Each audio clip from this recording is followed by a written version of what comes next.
Logická hádanka.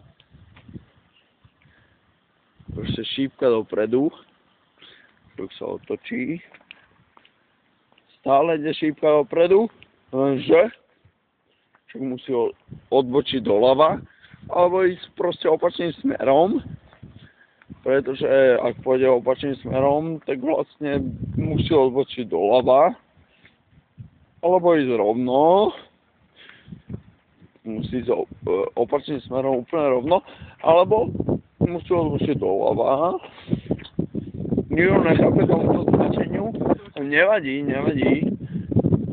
vodorovné značenie je úplne super a najlepšia vec je, že ísť proste, keď odbočiť doľava, nemáš kam odbočiť, lebo proste tu je značenie, že kochlík. Takže o tomto je kamenné námestie. O tomto je kamenné námestie. Ne, to už má, alebo Boha. Sa budem tráviť tvári. To je jasné. Ty budeš zase tráviť.